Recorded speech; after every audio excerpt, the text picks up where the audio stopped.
Waxabajji 15 2026 oduu Sibuu Neetwoorkii yeroo kana isin biraan geenya. Balaa tiraafikaa mudateen lubbuun namaa darbuun dhaga'ame. Balaa tiraafikaa konkolaataa geejjiba uummataa naannoo Amaaraa magaalaa Dassee irraa gara Finfinneetti imalaa ture irratti mudateen lubbuun namoota 28 darbuun poolisiin beeksise. Balaan sun har'a jechuun waxabajji 15 2026 daandii Hareegoo magaalaalee Dassee fi Kombolchaa gidduutti argamutti mudachuu isaa ibsame. Balaa konkolaataa sanaan miidhaan qaamaa salphaa haga cimaa akka qabu poolisiin ibse. Oduuttaanuun maqaan Tiraamp gamoo wiirtuu Keeneedii irraa akka ka'u ajajni darbe. Gamoo wiirtuu Keeneedii kan Waashingteen DC irra jiru maqaan pirezidaantii Ameerikaa ajaja mana murtiitiin kaafamuun dhaga'ame. Iddoo agarsiisni aartiitti adeemsifamu sun himannaa mana murtiitti baneen murtoo argateen maqaa Doonaald Tiraamp dabalatee wantoonni biroon irraa kaafamaniiru. Maqaan pirezidaantichaa seeraan ala iddoo sanatti dabalame jechuun abbaan murtii federaalaa baatii darbe keessa murtoo dabarse. Waxabajji 12tti akka kaafamus murtoo dabarseera. Jimaata darbe iddoo namoonni ilaaluuf walitti qabamanitti maqaa Tiraamp gamoo sanarratti rarra'ee jiru buusuuf yeroo hojjetamaa turetti roobni hamaan dhufee hojiin sun haga sanbataatti darbee turus himame. Tattaaffii bulchiinsa Tiraamp murtoo sana hambisuuf taasise abbaan murtii kufaa taasiseera. Dhimmi sun waldhabdee wiirtulee aadaa akka haaraatti maqaa kennuu laallata. Wiirtuun sunis seeraan yaadannoo pirezidaantii duraanii Ameerikaa John F. Kennedy'dhaaf kenname.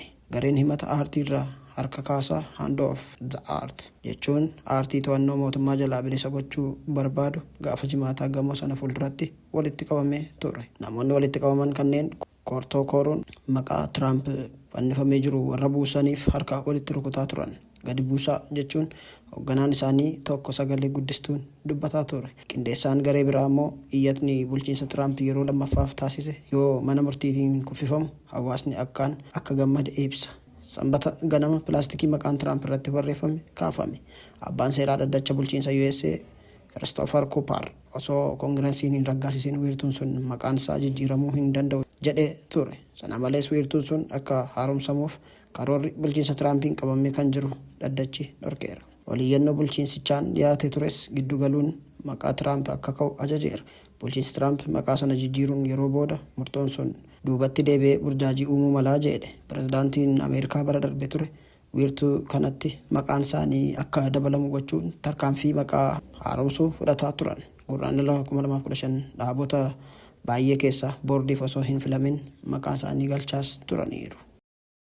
Umuraa irratti Iraanii fi Ameerikaan waraana dhaabuu fi ulaa Hormuuz irra deebiin banuuf waliigaltee jalqabaarra ga'uun dhaga'ame.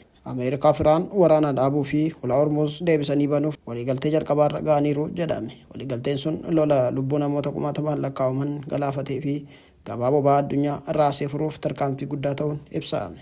Waliigaltee sana gama lamaaniin giddu seentummaan kan gargaaraa turan ministeerri muummee Paakistaan Shehab Sharif yoo ta'an mallatteeffamuun waliigaltichaa jimaata dhufu Siwiizerlaanditti ni raawwatamaa jedhamee eegamaa jira. Waliigalteen sun tasgabbii naannichaaf abdii kan kenne ta'us gadi fageenyi isaa mareewwan fuulduraa irratti kan hundaa'u ta'a. Haaluma kanaan qabxiilee Ameerikaa fi Iraan irratti waliigalan tarreeffamee jira. Akka miidiyaaleen Iraan gabaasanitti waliigaltee waraana dhaabuu Ameerikaa fi Iraan irratti waliigalan kun Libaanos dabalatee bakka hundaatti dhukaasni ni dhaabbata. Ameerikaan dhimma Iraan keessaa ni baati. Ameerikaan guyyoota 30 keessatti uggura sochii galaanaa Iraan irraa ni kaasti. Waraanni Ameerikaa Iraan gadhiisee ni ba'a. Ulaan Hormuuz to'annoo Iraan jalatti guyyoota 30 keessatti ni banama. Ameerikaaf michuuwwan ishee karoora mancaatii mudate dandamachiisuun doolaara biiliyoona 300tti tilmaamamu ni dhiyeessu. Qoqqobbii boba'aa fi oomishaalee annisaa Iraan irra kaa'ame ni kaafama. Iraan meeshaalee waraanaa niwukilaraa akka hin oomishne irra deebiin ni mirkaneessiti. Ameerikaan baay'ina loltoota baha giddu galeessaa keessaa qabdu hin dabaltu. Qoqqobbii haaraas hin keessu. Kana malees qabeenyi Iraan uggurame walakkaan haga gadhiifamutti qoqqobbiin boba'aa Iraan irraa kaa'ame haga ka'utti akkasumas uggurri sochii galaana Iraan haga ka'utti waliigalteen dhumarra hin ga'amu jetteetti Iraan. Waliigalteen kan dhuma mana marii nageenya dhaabbata biyyoota gamtoomanii ragga'u akka qabu Iraan gaafachuunis gabaafameera.